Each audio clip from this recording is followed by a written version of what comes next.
Ladies and gentlemen, welcome to the Week 11 Man's Maker. Unlike defenses, this show matters, and I am joined right now by a truly prestigious guest. This is a man who is the captain of the Swolecast. This is a man you can find on the Sirius XMs, the Rotogrinders, the Fantasy Insiders. This is a man who is most certainly considering RG3 in cash. This is a man who I once famously bootstrapped a Pro Bowl DFS contest with. David Kitchens, welcome to the program, my bro.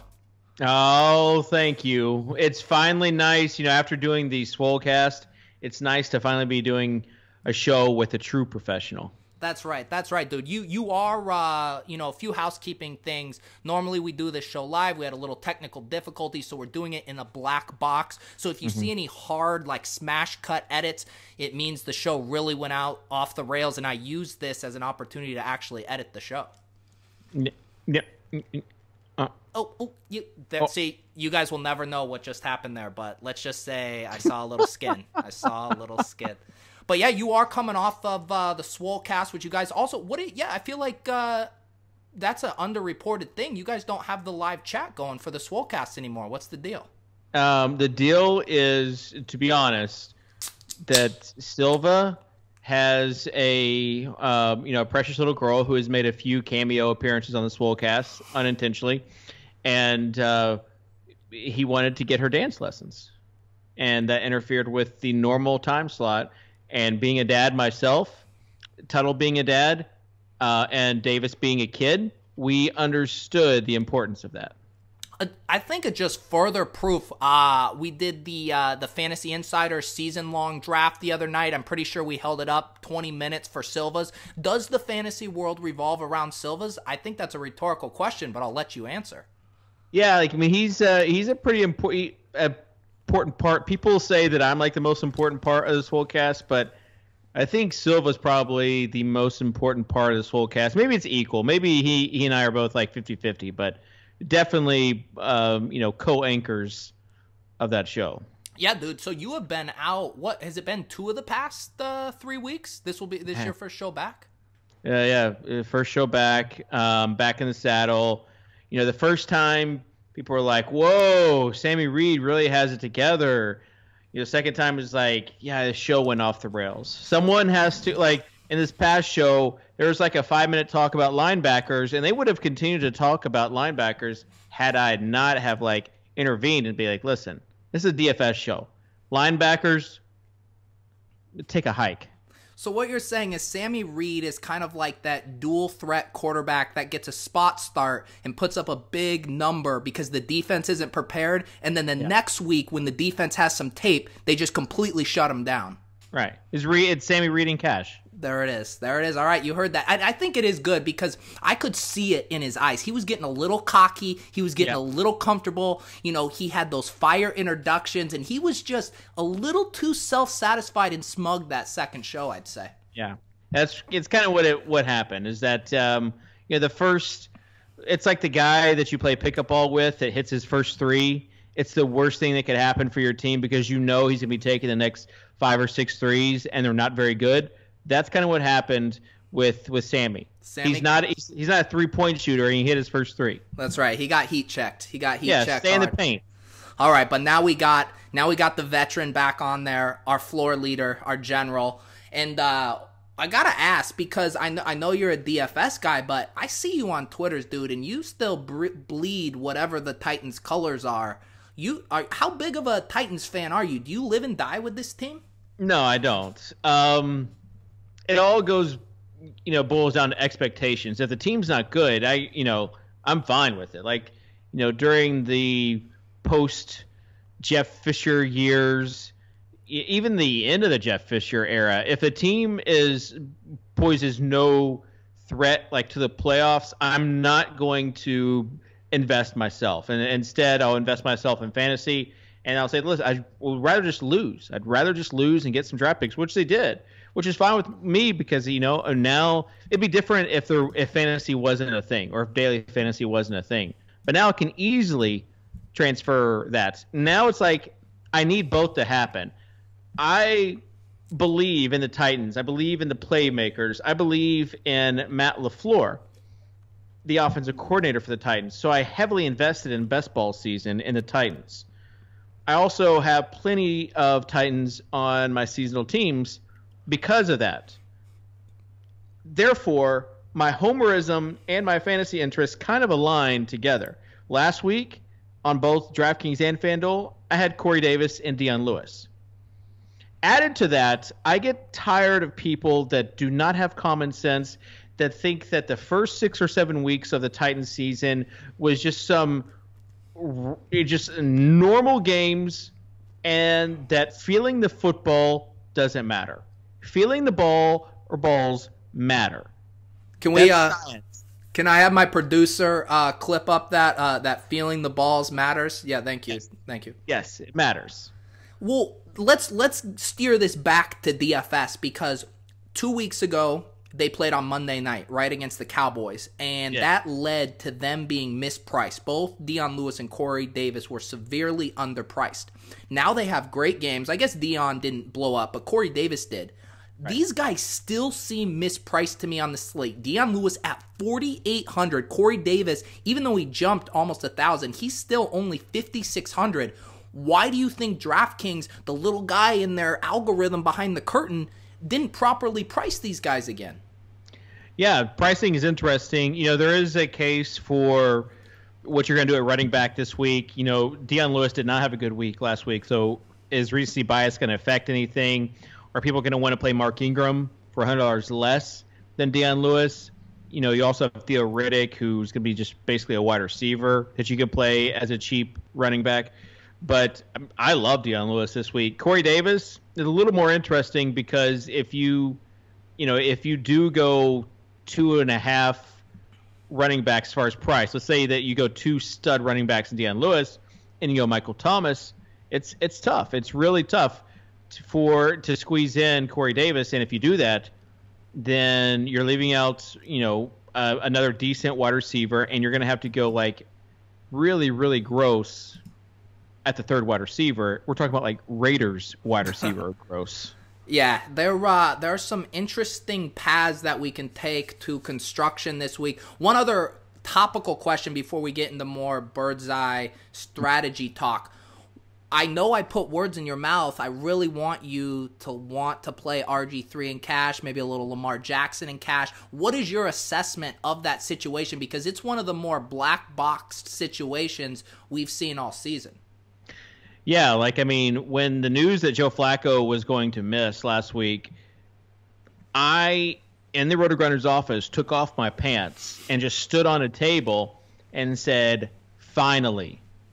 Do you guys have an HR? No. If we did, there would be a specific clause in my contract that says whenever Lamar Jackson is named the potential starter, I get to take off my pants and stand on a table. And that is what I did. And because I'm heavily invested in Lamar Jackson. And then we had this sickness stuff, and then RG3 must start or may start stuff. That kind of threw some cold water on it, on the situation, I should say. Yeah, it is very confusing. It seems like they're almost wanting to hedge. I think they want Lamar Jackson to play the full game. They want him to be good. I think from what they're seeing in practice from him, they're actually kind of worried. And by saying that they're going to mix in RG3, sprinkle him in, they're giving themselves an out if they need to yank Lamar. And that's kind of what I think's going on right now. Just Manz putting pieces together. And that might be it. And with that being said, we talked about the running back situation, the wide receiver situation. It's an easy way to kind of save, a 2v2 to save money. And if Lamar Jackson was starting, I'd be playing him. And if we knew that RG3 would not pose any sort of threat, I'd be playing Lamar Jackson in cash. RG3 in cash, a little more hesitant about. What about the implications regardless? I think we all know it's not going to be Joe Flacco, but whether it's RG3 or Lamar Jackson, this is setting up kind of nice for Alex Collins. The Bengals have been getting gashed every which way, and now all of a sudden Alex Collins is 4,400 and is going to have running QBs maybe making things easier for him. Do you like that call, or is that too much of a reach? No, I mean, we just spent the Swolecast talking about Alex Collins, and honestly, I'm disgusted with it. I do not want to play Alex Collins for anything. There's just there's so many different options, and then you at running back, as far as good running backs, as far as low price running backs, and then you throw Alex Collins in there. Hard pass. Okay. All right. Famous last words. We'll also be clipping this up when he rushes for 102 tutties. Just know that. Just know that. Or if it's Lamar Jackson, he rushes for 102 tutties, you can clip this up. That's true. We will clip the ones that we see most fit, and we will let my production team take care of that. Don't you worry. So, what is your bird's eye view of the slate this week? I mean, we're loaded again at running back, wide receiver. The top options aren't as attractive as far as like quote unquote smash spots. What are you feeling? Yeah, so the bird's eye view is a lot of running backs in play. People are not even really talking that much about James Conner, but you got James Conner, David Johnson, Saquon Barkley, Melvin Gordon, just all these smash running backs. We talked about Deion Lewis. You mentioned Collins, and then Mark Ingram. Like, you've got those running backs, and then the wide receivers, you got Michael Thomas, who's just – it seems like automatic each and every week. Like, imagine not playing Michael Thomas last week. And then you also have Odell Beckham against Tampa Bay. And you have Julio Jones in a decent spot, and Nuke in a decent spot. Like, these high-priced wide receivers that are decent, you're going to have to figure out what position you sacrifice, and then, like, how ugly do you want to go at, like, wide receiver 3 and tight end?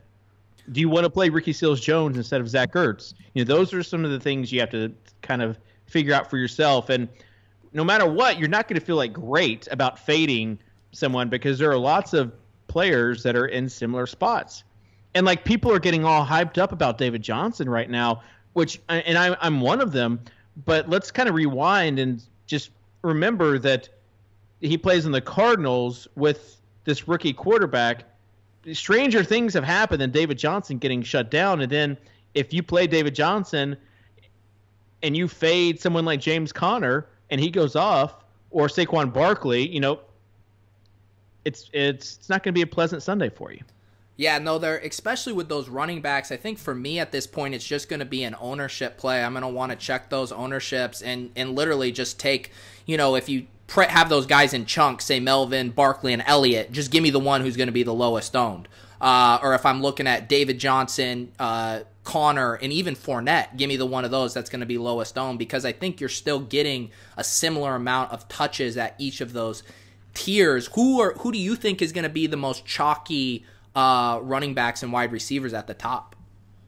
Running backs, I think Saquon Barkley, number 1, chalk. And then number 2, probably David Johnson. I'm not sure about Deion Lewis. I'm not sure how much recency bias will go into that. But, just because of roster construction, I think probably either Deion Lewis, maybe spread out with Deion Lewis and Mark Ingram, and Melvin Gordon. Melvin Gordon's probably up there as well. Then James Conner.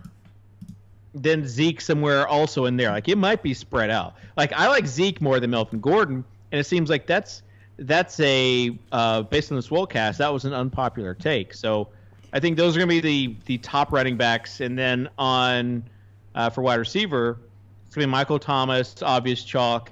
And then it's going to be like Kenny Golladay with Marvin Jones being out, Kenny Golladay and Corey Davis. Cheap wide receiver on DK, and then like a decently cheap wide receiver on FanDuel. Yeah. Can I give you my case for my favorite running back play this week that I haven't seen a ton of people talking about that I think is going to fly under the radar? Sure.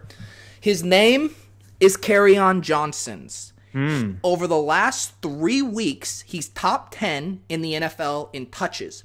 Other guys who have fit that bill, there's the usual suspects. We know, Barkley, Melvin, all those guys. It was AP is in there. A few weeks ago, he was on the winning Millie Maker lineup when he popped off. Last week, it was Nick Chubb, who's also top 10 in touches. So my thought process is I want to identify one of these top 10 guys in touches who's getting the ball a lot, that's going to fly under the radar. The Panthers aren't anything intimidating. They don't have Marvin Jones. And also, more encouragingly, Matt Patricia has started to commit to Kerryon Johnson's as a bell cow. And if they move Theo Riddick over to playing a full-time slot role, I think he could get 20 touches again. Great matchup, under-owned. What am I missing? Yeah, I mean, if LeGarrette Blount fails to convert a touchdown, then he is your guy. So you just have to hope. It's like whenever they get the ball in the one and LeGarrette Blount comes in, you got to hope they stuff him and that they bring in Kerryon Johnson in second or third down. Yeah, that's true, but I also think he can get there with some pass catching out of the backfield, some long runs, if that game has a little bit of shootout potential. So that might be the guy I want to pivot off of if, say, Dion Lewis becomes the chalk down there. So I'm just putting that in concrete. I mean, I love Kerryon Johnson. Yeah. I would love him a lot more if LeGarrette Blount wasn't in play. Yeah, of course. But then everyone would. He would be 100% owned if Blount was out, right? Yeah. Yeah. What is your favorite sneaky shootout game right now? And I guess maybe to answer that, we need to say what is going to be the most popular shootout game. It feels like Saints-Philly is going to be the one everyone wants, right? Yeah, Saints-Philly definitely going to be the popular shootout as far as it's a late hammer, it's late afternoon hammer. There's only one 425 game, and that's it. So, I'm going to say actually Titans and Colts. And that's not me being a homer. Maybe it's like reverse homerism because I think that Andrew Luck is now proven that he's healthy. That was my one concern for him. And the Titans secondary, for as good as it is, it does have some weak spots. Or the Titans defense, it does have some weak spots, including parts of that secondary, which have gotten exposed. And what's going to happen is that the Colts defense are so bad recently. They are absolutely terrible. Exactly what we thought they would be before the season, and then they fooled us those first 5 or 6 weeks. But they're back to being terrible. So I think that the Titans offense is going to have their way with this Colts defense, and then I think that the Colts defense is going to come back. And both these play callers are aggressive. I don't think there's going to be a lot of punting in this game. So I think there's going to be plenty of fantasy points scored in the Indy-Tennessee game. Yeah, no, I wanted to gravitate there initially too. The one thing, and our boy Silva's, as the world orbits around him, I was reading his matchups column earlier, and he pointed out how much Luck's pass attempts are down recently. And it's pretty crazy when he had a game earlier this season where he had 58 pass attempts, right. and now he's down in the high 20s and low 30s. So, but he's also been incredibly efficient, and Eric Ebron has been out of this world efficient. And I'm told in the business, Dave, that we are supposed to expect quote unquote regression. Are these guys going to regress, or is this low pass attempt total going to finally come back and bite Luck in the ass? Well, look at the touchdowns, though. 3 touchdowns. I mean, pretty much every game. That's being very efficient. So it doesn't matter how much you're dropping back if you're getting those touchdowns. And some of those games were at the beginning were gross. Obviously, they have Marlon Mack now as well. But I just think that it's a more efficient offense right now. And Eric Ebron, there's just zero chance that he scores 3 touchdowns. I only had 13 routes last week, and he had 3 touchdowns off 13 routes. One of them a rushing touchdown. Yeah, no, I do like that. I kind of want to push my chips in again on Ryan Fitzpatrick in that Giants game, shooting out. I mean, I feel like people are down on Fitzpatrick, but he still threw for 400 yards. They're still going to chuck it. And I could see that game being a little bit of a boat race. Do you think that might fly a little under the radar? I know you mentioned Barkley being chalk, but maybe the rest of those options? Yeah, I think Barkley's going to be chalk, and I think Odell is going to be slightly owned. Eli, if you want to play, a guy from the stack. But, yeah, I think from the opposite side, not very many people are going to be playing a lot of Bucks. So whatever you want to do with those Bucks, Evans, we actually did do a game stack in one of the lineups that we did on the Swolecast. Yeah, no, I like that. And I want to say, and maybe it does look like he came back to practice. I saw Chris Godwin missed yesterday. Yeah, he's going to play. Okay, yeah, I was going to say that would really tighten things up with Deshaun Jackson, but it's kind of a mess with those guys and Humphreys. It almost seems like... And Dirk Cutter's calling plays now, one of the things that they mentioned as far as a potential negative, not as big of an air raid offense as it has been previously. Yeah, well, I saw the one tweet that was like they were going to decide this week after the game plan who was going to call plays. Was that confirmed? Cutter's doing it again? I believe so, but I'm not 100% sure. Yeah, that does seem like a buzzkill because it seems like Monken and Fitzpatrick were both like, let's just chuck it 80 yards downfield. Exactly, right. So, yeah, maybe that takes a little juice off of Deshaun Jackson. But, yeah, I like the call of going to Evans there after everyone's kind of down on him. All right, what about your lock button play when you're going to make your lineup, that first guy you're putting in there and then figuring out everything after? Yeah, I mean, I think it has to be Saquon just because of this Bucs defense, because his floor is relatively high. I just think whatever his price is, you're going to pay it this week against the Bucs. So he's definitely the lock play for me for sure. Yeah, no, I like that. It seems like people are also really, really excited on Zeke, so I would be happy to take Barkley over Zeke if that ends up happening. But it sounds like from what you're hearing that Barkley might be the mega chalk. Yeah, I think so. And I was surprised that Zeke wasn't on the Swolecast. They said they'd rather have Melvin Gordon over Zeke. That's why I think this week is going to be interesting, is because a lot of different players in play is going to spread out some ownership. Yeah, and I mean, another guy we haven't even mentioned who is blowing up of late is Christian McCaffrey. They just released... Or Alvin Kamara. We didn't talk about him either. Yeah, both of those guys are going off. And yeah, I mean, McCaffrey, they got rid of CJ Anderson. I mean, they are featuring McCaffrey every single which way. It does seem like you can't really go wrong with some of these top 5 or 6 guys. Yeah, and I actually if you do Stafford, I think on DraftKings 5,200, and you pair him with Golladay, and then you come back with a McCaffrey. I really like that play. Yeah, and it does seem like you could probably get Stafford at sub 5% ownership in most contests. It seems like people are out. Right, and it's crazy because he's 52. I mean, he's the same price as Eli, and I bet Eli is going to be heavier owned than he is. And if you said that a couple weeks ago at 5,200, you'd be laughed at. Yeah, no, I think people are just going to be, he's getting sacked. He doesn't have Marvin Jones. Everyone's going to be off him, but maybe that's our sneaky game stack. I like carry on. Like you said, Golladay should see, 10 targets at least? Mm-hmm. Yeah, that might be the place we have to look. How about your punt plays? We haven't talked cheap. We've talked all expensive dudes, but to get them in, we're going to need to save some salary. What are you doing here? Yeah, I think it's the first thing you're doing, especially in DK, is figuring out which Oakland receiver you're going to use, Brandon LaFell or Seth Roberts. Is Seth Roberts going to be the guy that's running free while Patrick Peterson shadows or locks up Brandon LaFell? I don't think so. I just think that I don't think that Arizona is going to be doing anything, going out of their way to shadow Brandon LaFell with Patrick Peterson. I think it's going to be whatever side they line up on, whatever. It's who he's going to be playing. So I like the guy that's been getting the targets lately, and that's LaFell. But, LaFell's 3,400, Seth Roberts is 3,000. So it might just be if you need the $400 or not. Look, I know you cash game guys need to do what you need to do, Dave. But I ain't touching any of these Raiders wide receivers, okay? No, that's fine. I just don't know. I can't get excited. I saw you asked me for a cheap guy, and when I mentioned the 2 cheapest guys, you see you can't do them.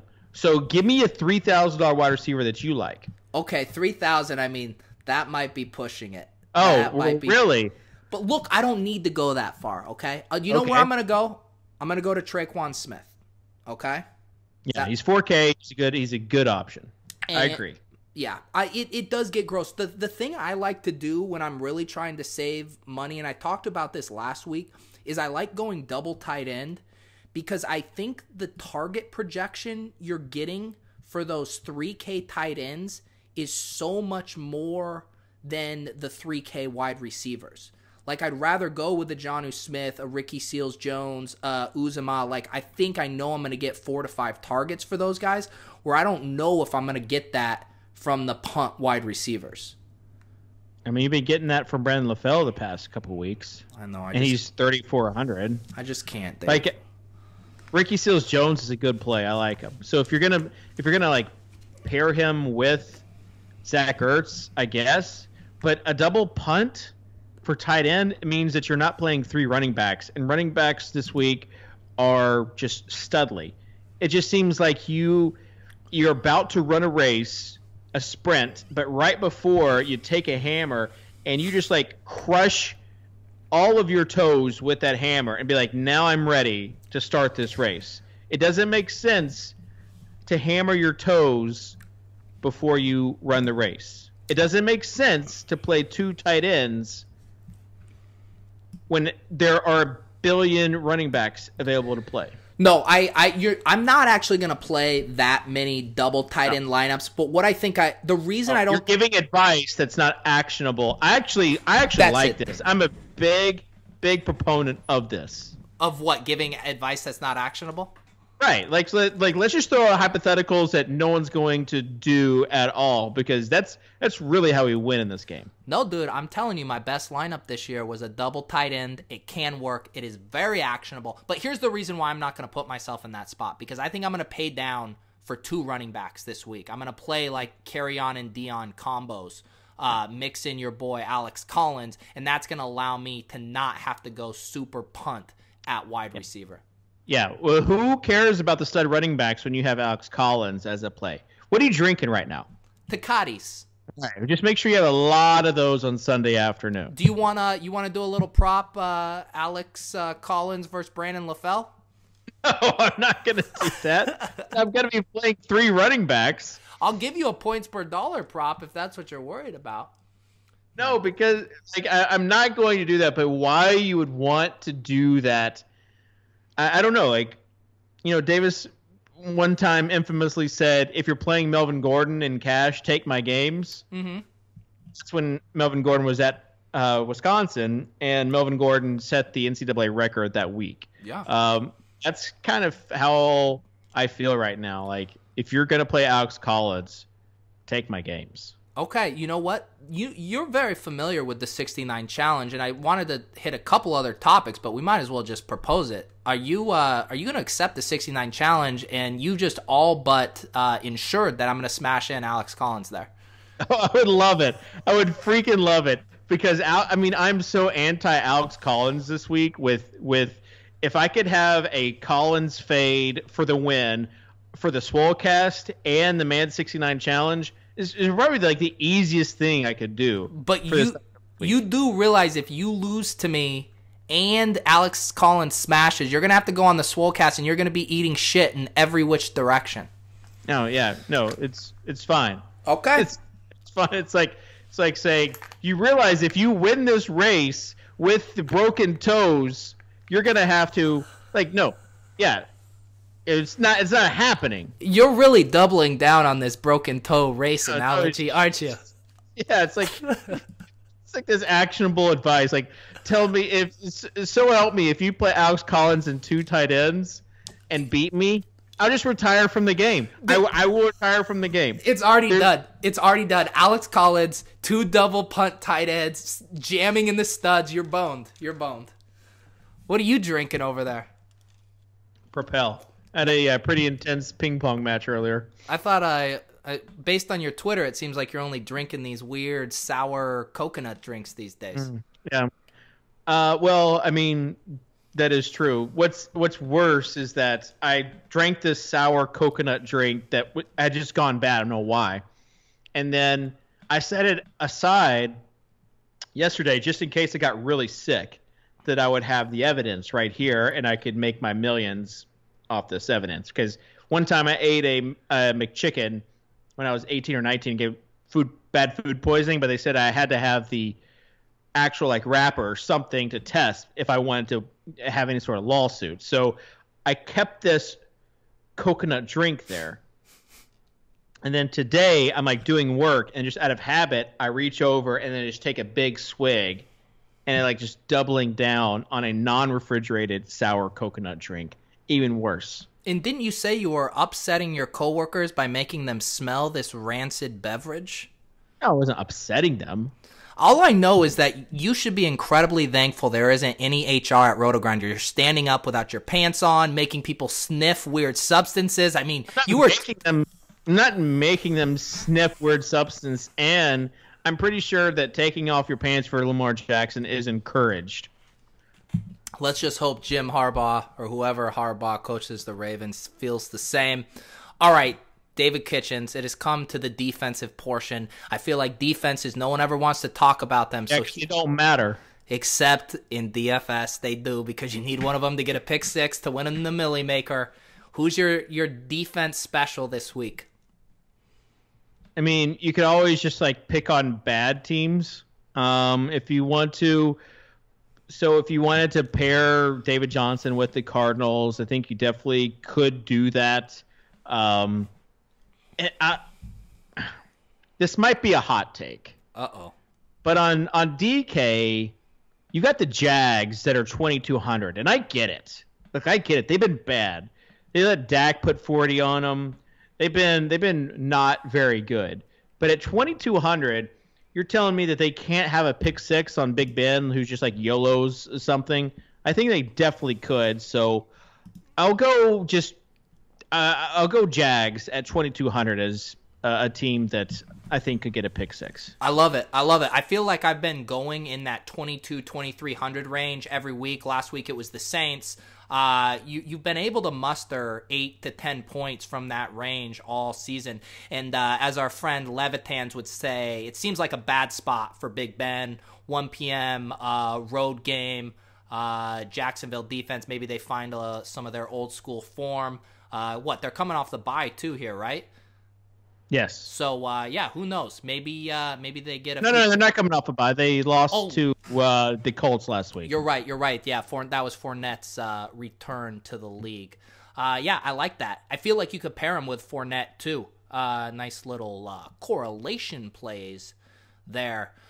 Well, Uncle Davey Kitchens, thank you for coming on the program, my dude. Tell us where they can find you. You're all over the place these days. Everyone knows about the Swolecast. What else you got going on?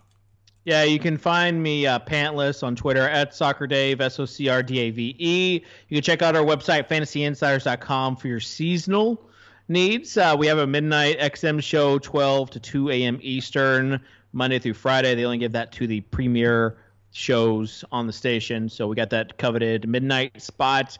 And then also... just catch us throughout the week. We've got like videos that we do after a big injury on Fantasy Insiders, and a lot of stuff going on for DFS purposes at Rotogrinders. Good stuff. And I also should mention this week's 50 Manz GP Pete. We got 9 spots left. We're at 41 of 50. If you want to hop in that, the link is below in the show notes. You can come battle with dignitaries like Adam Levitans and Rotobonds and various other titans of industry. Maybe even Socrdaves will get in the mix. Yeah, I got to get that link. I will. I'll get you that link, and I will also challenge you to the 69 challenge. And boy, is it going to be... Every time my lineup decisions start to get made for me with Alex Collins and 2 punt tight ends, I get very, very excited. So it's going to be a tough week for Dave. It's going to be a tough week for his Titans. It's going to be rough, but I think you're somehow if the Betas win this week, then I will be glad to eat it. That's right. All right, for Davey Kitchens, a.k.a. Socrdaves, for Pete Manzanelli, this has been the Week 11 Mansmaker. Get paid, get laid.